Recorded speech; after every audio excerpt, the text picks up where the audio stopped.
Canada ने अमेरिकी take कंपनियों पर लगाए गए डिजिटल सर्विस टैक्स को वापस लेने का फैसला किया है। ऐसा अमेरिका के साथ व्यापार समझौते की राह आसान करने के लिए किया गया है। यह फैसला अमेरिकी राष्ट्रपति डोनाल्ड ट्रंप द्वारा कनाडा के साथ व्यापार वार्ता को अचानक समाप्त करने और इस टैक्स को अमेरिका पर सीधा हमला करार देने के 2 दिन बाद आया है।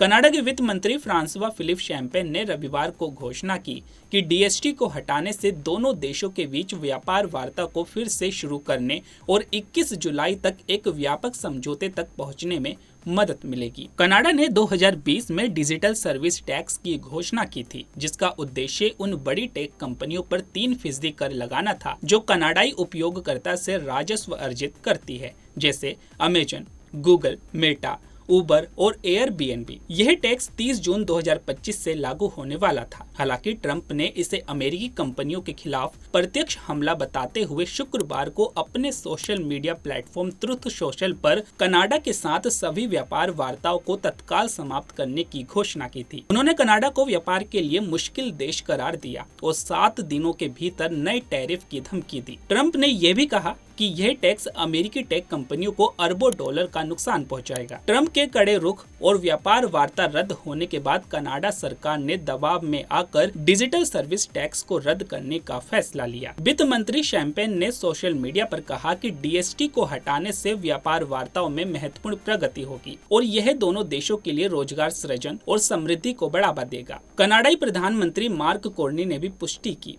कि इस कदम के बाद अमेरिका के साथ व्यापार वार्ता फिर से शुरू हो गई है। कनाडा की यह नीति शुरू में बहुपक्षीय डिजिटल कर व्यवस्था की दिशा में थी, लेकिन ट्रंप के दबाव ने इसे बदलने के लिए मजबूर कर दिया। यह विवाद अमेरिका और कनाडा के बीच पहले से ही तनावपूर्ण व्यापार संबंधों को और उजागर करता है। ट्रंप ने अपने दूसरे कार्यकाल में कनाडा के साथ डेयरी उत्पादों पर उच्च टैरिफ और अन्य व्यापारिक मुद्दों को लेकर भी आलोचना की थी। कनाडा के इस फैसले से जहां व्यापार वार्ता को फिर से शुरू किया जा सकेगा, वहीं कुछ विश्लेषकों का मानना है कि यह कनाडा की स्वायत्त नीति पर सवाल उठाता है। विशेषज्ञों ने चेतावनी दी थी कि डीएसटी लागू करने से कनाडाई उत्पादों पर अमेरिकी टैरिफ बढ़ सकते हैं, जिससे दोनों देशों के बीच व्यापार युद्ध की स्थिति बन सकती थी। तो फिलहाल आपकी इस पर क्या राय है, हमें कमेंट करके जरूर बताइएगा। तो अभी के लिए केवल इतना ही। ऐसे ही तमाम खबरों के लिए बने रहिए पंजाबकेसरी.com पर। नमस्कार।